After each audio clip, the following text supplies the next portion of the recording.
Đầu năm 1077, đại quân nhà Tống kéo đến bờ bắc sông Như Nguyệt, quyết vượt sông đánh thẳng về Thăng Long. Bên kia dòng nước, Thái úy Lý Thường Kiệt đã cho đắp chiến lũy cắm trông tre dựng nên phòng tuyến Như Nguyệt. Hai đạo quân nhìn nhau qua một mặt nước.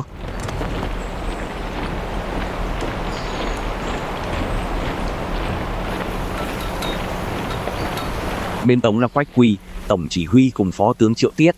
Bên Đại Việt, người giữ phòng tuyến là Lý Thường Kiệt. Nhà Tống huy động 10 vạn quân chiến đấu, 20 vạn dân phu và 1 vạn ngựa chiến. Đại Việt có 6 vạn quân chủ lực giữ phòng tuyến. Nhưng tiếp vận mới là mặt trận thật, nuôi 10 vạn quân và 1 vạn ngựa cần ít nhất 40 vạn phu. Chưa đánh giặc đã thiếu ăn. Tin cấp báo dồn dập đổ về đại bản doanh, quân Tống đã áp sát bờ Bắc. Lý Thường Kiệt truyền lệnh toàn tuyến vào vị trí, không ai được rời chiến lũy nửa bước.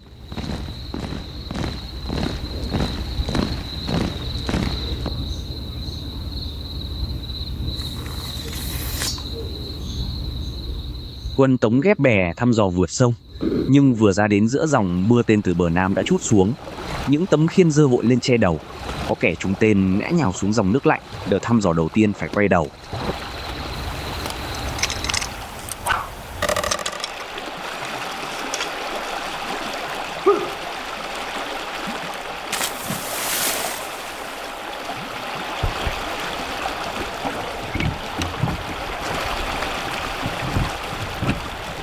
Có những mũi bè đã cập được bờ Nam.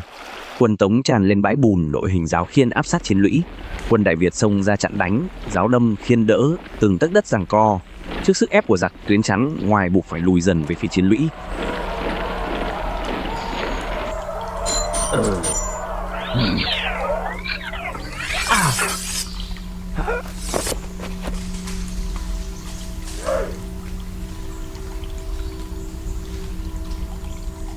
Nhưng người Việt đã đợi sẵn, một sợi dây giật căng từ trong lùm lau, cả mảng chiến lũy đổ sập, chặn đứng mũi tiến quân. Một tên lính Tống liều lĩnh vượt rào và người lính giáo Đại Việt bước ra, đòn qua đòn lại. Mũi giáo Đại Việt hạ gục đối thủ ngay trước cửa lũy.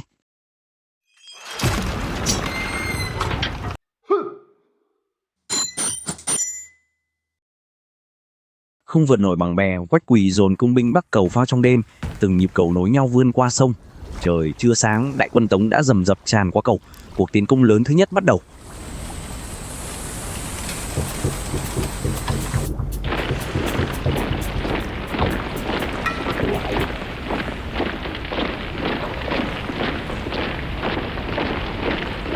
Cánh quân tiên phong của Miêu Lý đánh thốc vào một đoạn lũy, giao tranh dữ dội từng thước đất.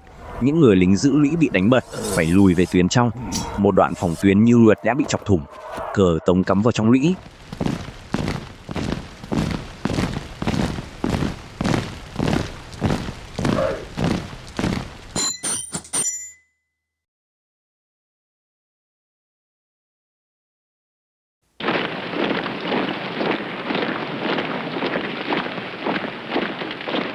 Quân Miêu Lý thừa thắng tiến sâu vào nội địa, nhưng càng tiến, con đường càng vắng lặng đến giận người.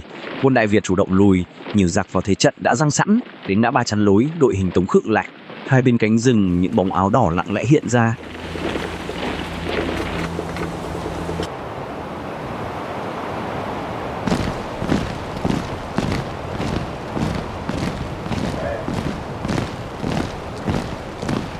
Bẫy sập, quân Đại Việt từ hai sườn đánh thốc vào đội hình giặc.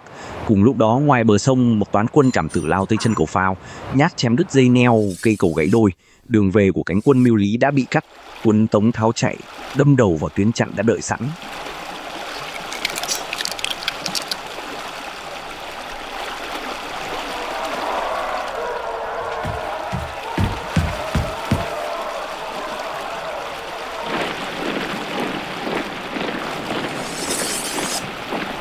Tàn quân dồn về bờ sông, nhưng cầu đã gãy, sông thì rộng. Bè cứu viện từ bờ Bắc trèo sang, chiếc nào cũng bị mưa tên chặn lại giữa dòng.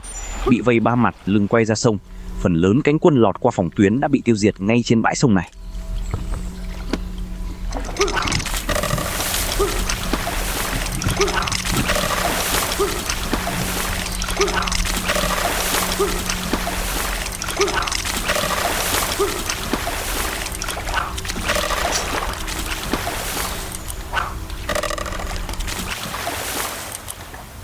Đêm xuống trên phòng tuyến, Bên bờ sông, quân sĩ lặng lẽ chuẩn bị thuyền. Và rồi từ đền thờ bên sông vang lên 4 câu thơ.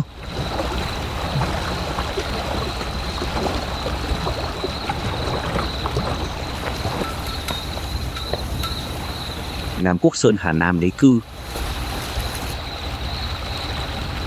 tuyệt nhiên định phận tại thiên thư. Như hà nghịch lỗ lai xâm phạm, như đằng hành kham thủ bại hư.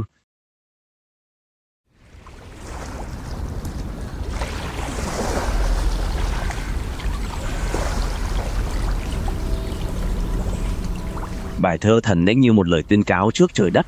Sông núi nước Nam là của người Nam. Bên kia sông, trong doanh trại Tống không ai ngủ được. Lính tráng đứng nhìn về phía bờ Nam, hàng ngũ dã rời. Có người buông giáo xuống đất. Lương thảo đã cạn, bệnh tật hoành hành. Và giờ thì cả lòng người cũng nguội. Quách Quỳ đứng một mình quay lưng lại với chính đạo quân của ông.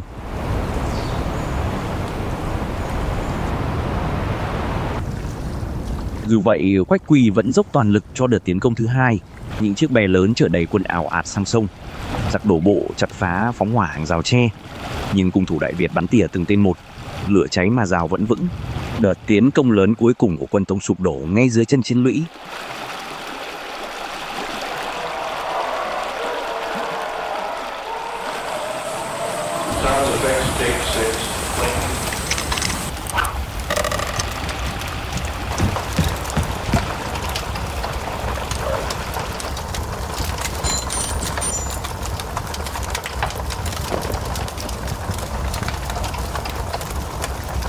Thế trận đảo chiều, đêm ấy những con thuyền Đại Việt lặng lẽ rời bờ Nam.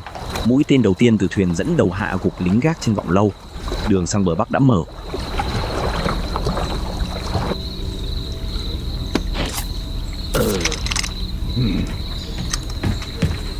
Lý Thường Kiệt hạ lệnh phản công. Quân Đại Việt đánh úp thẳng vào doanh trại Tống. Những trận cận chiến bùng lên giữa lòng trại giặc.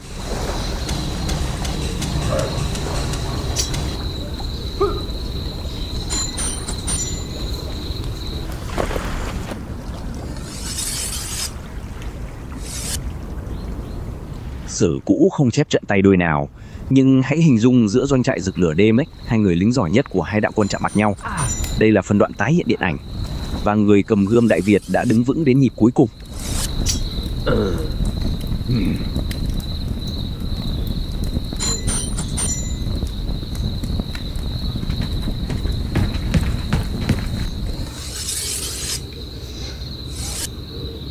Toàn tuyến Đại Việt tổng phản công, đội hình Tống vỡ trận tháo chạy về một hướng.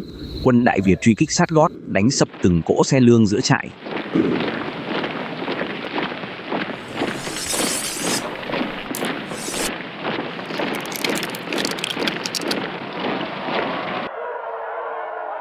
Rồi Lý Thường Kiệt làm điều khiến cả giặc lẫn quân mình sửng sốt. Ông hạ lệnh dừng truy kích, sai sứ giả cầm cờ sang doanh trại Tống chủ động bàn hòa, thực chất là mở một lối thoát cho đạo quân đã kiệt quệ. Quách Quỳ chấp nhận ngay, vội vã rút quân về Bắc, không đánh mà khiến giặc lui, ấy là kế của bậc danh tướng.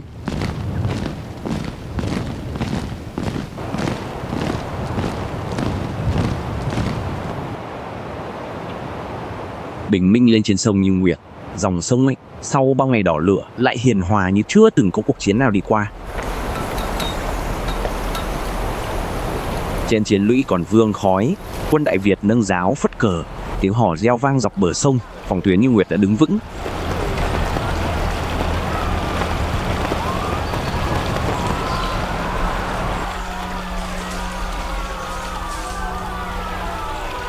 Trận Như Nguyệt là trận quyết định kết thúc cuộc kháng chiến chống Tống 1075 đến 1077. Nhà Tống từ bỏ hẳn mộng xâm lược phương Nam, nền độc lập, tự chủ của Đại Việt được giữ vững. Và từ trận chiến này, Nam Quốc Sơn Hà còn vang vọng mãi bản tuyên ngôn độc lập đầu tiên của dân tộc Việt Nam.